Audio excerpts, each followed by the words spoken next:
Chapter 9. Vital Villages, Thriving Towns, Iron Tools and Agriculture. We often take the use of iron for granted today. Things made of iron and steel are a part of our daily lives. The use of iron began in the subcontinent around 3000 years ago. Some of the largest collections of iron tools and weapons were found in the megalithic burials about which you read in chapter 5. Around 2500 years ago, there is an evidence for the growing use of iron tools. These included axes for clearing forest and the iron plowshare. As we have read that the plowshare was useful for increasing agricultural production. Other steps to increase production: irrigation.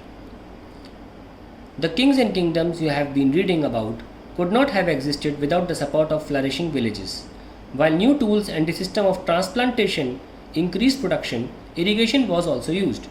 Irrigation works that were built during this time included canals, wells, tanks, and artificial lakes.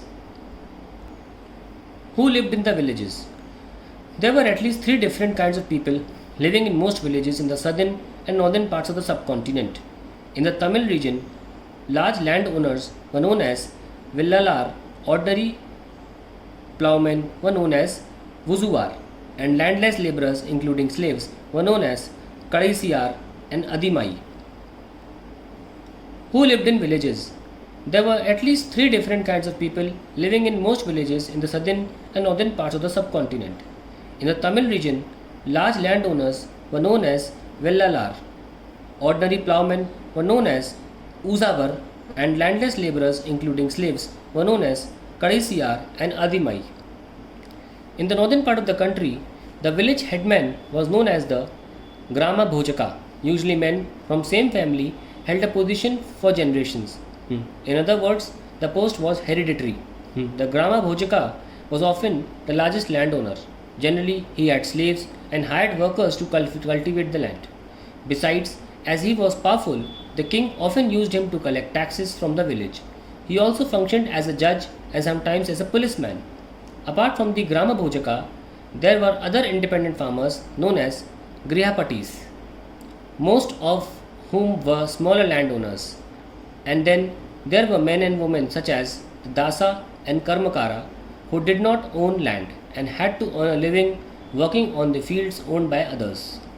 In most villages, there were also some craftspersons such as blacksmith, potter, carpenter, and weaver. The earliest Tamil compositions. Some of the earliest works in Tamil, known as Sangam literature, were composed around 2300 years ago. These texts were called Sangam because they were composed to have been composed and compiled in assemblies, known as Sangams, of poets that were held in the city of Madurai. The Tamil items mentioned above are found in Sangam literature. Finding about cities, stories, travelers, sculptures, and archaeology. You may have heard about Jatakas. These were stories that were probably composed by ordinary people and then written down and preserved by Buddhist monks. Here is a part of Jatak's story which tells us how a poor man gradually became rich. The clever poor man. Once upon a time, there was a clever poor young man who lived in the city. His only resource was a dead rat. He started off by selling it for a coin to a hotel for the cat. Then one day there was a storm.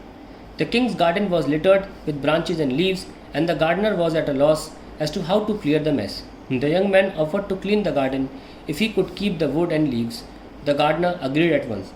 The young man rounded up all the children who were playing with an offer of sweets for every stick and leaf they could collect.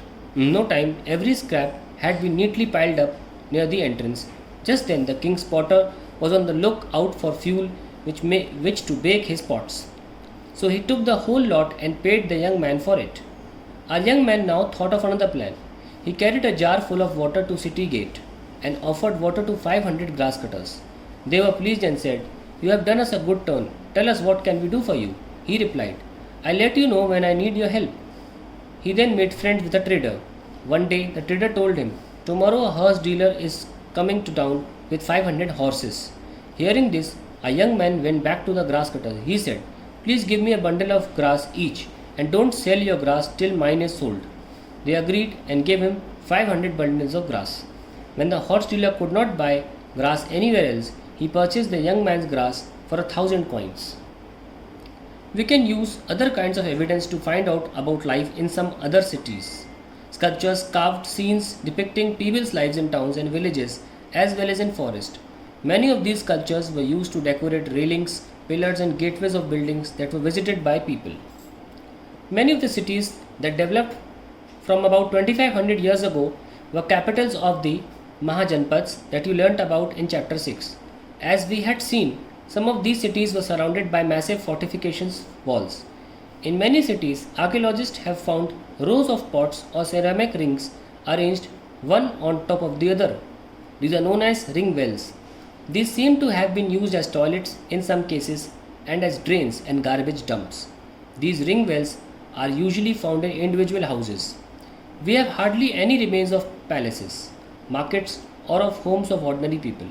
Perhaps some are yet to be discovered by archaeologists. Others, made of wood, mud, brick, and thatch, may not have survived. Another way of finding about early cities is from the accounts of sailors and travelers who visited them. One of the most detailed accounts that has been found was by an unknown Greek sailor. He described all the ports he visited. The story of Bari Gaza, the Greek name for Bharuch. The gulf is very narrow at Bari Gaza and very hard to navigate for those coming from the sea. Ships had to be steered in by skillful and experienced local fishermen who were employed by the king. The imports into Bari Gaza were wine, copper, tin, lead, coral, topaz, cloth, gold, and silver coins. Exports from the town included plants from the Himalayas, ivory, agate, carnelian, cotton, silk, and perfumes. Special gifts were brought by merchants for the king. These included vessels of silver, singing boys, beautiful women, fine wines, and fine coins. You may have noticed how wealth is measured in terms of coins in the story on page 90. Archaeologists have found several thousands of coins belonging to this period. The earliest coins which were in use for about 500 years were punched mark coins, such as the one shown below. Punch mark coins. Punch marked coins were generally rectangular or sometimes square or round in shape, either cut out of metal sheets or made out of flattened metal globules. The coins were not inscribed but stamped with symbols using dies or punches. Hence, they are called punch marked coins. These coins are found over most parts of the subcontinent and remained in circulation till the early centuries CE. Other means of exchange. Read this short poem from the Sangam collection. As they carry the white paddy of their land to exchange it for the salt of another, crossing the long roads in carts, through sand whites as moonlight, taking whole families who hate to be left behind. The departure of the salt merchants leaves the city empty. Salt was produced plentiful along the seacoast. Cities with many functions. Very often, a single town was important for a variety of reasons. Let us look at the example of Mathura. Mathura has been an important settlement for more than 2500 years. It was important because it was located at the crossroads of two major routes of travel and trade, from the northwest to the east and from north to south. There were fortifications around the city and several shrines. Farmers and herders from adjoining areas provided food for people in the city. Mathura was also a center where some extremely fine sculpture was produced. Around 2000 years ago, Mathura became the second capital of Kushnas, about whom you will be reading in chapter 10. Mathura was a religious center. There were Buddhist monasteries, Jain shrines, and it was an important center for the worship of Krishna. Several inscriptions on surfaces such as stone, slabs, and statues have been found in Mathura. Generally, these are short inscriptions recording gifts made by men and sometimes women to monasteries and shrines. These were made by kings and queens, officers, merchants, and craftspersons who lived in the city. For instance, inscriptions from Mathura mention goldsmiths, blacksmiths, weavers, basket makers, garland makers, perfumes. Crafts and craftspersons. We also have archaeological evidence for crafts. These include extremely fine pottery known as the Northern Black Polished Ware (NBPW). It gets its name from the fact that it is generally found in the northern part of the subcontinent. Remember that the archaeological evidence for many crafts may not have survived. We know from text that the manufacture of cloth was important. There were famous centers such as Varanasi in north and Madurai in the south. Both men and women worked in these centers. Many craftspersons and merchants now formed associations known as shrenis. These shrenis of craftspersons provided training, procured raw material, and distributed the finished products. Then shrenis of merchants organized the trade. Shrenis also served as banks where rich men and women deposited money.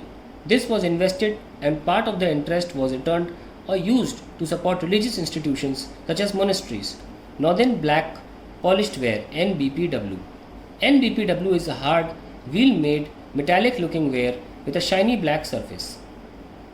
The potter used to expose the earthenware to very high temperature in his skin, which resulted in the blackening of its outer surface. A fine black slip was also applied on this, which gave the pottery a mirror like shine.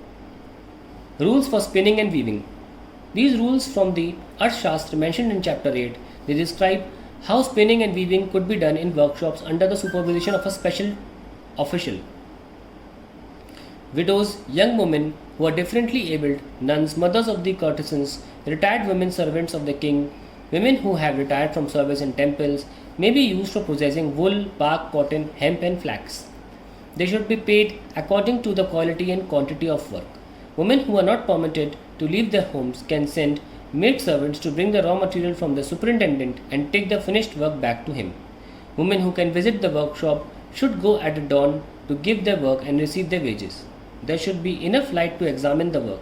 In case a superintendent looks at the woman or talks about anything other than work, he should be punished. If a woman does not complete her work, she will have to pay a fine and her thumbs can be cut off. A closer look, Arika Medu. Between 2200 and 1900 years ago, Arika Medu was a coastal settlement where ships unloaded goods from distant lands. A massive brick structure, which may have been a warehouse, was found at the site. Other finds include pottery from the Mediterranean region, such as amphorae, and stamped red glazed pottery known as Aretine ware, which was named after the city in Italy. This was made by pressing wet clay into a stamped mold. There was yet another kind of pottery which was made locally, though Roman designs were used. Roman lamps, glassware and gems have also been found at this. Small tanks have been found that were probably dyeing vats used to dye cloth. There is plenty of evidence for the making of beads from semi-precious stones and glass.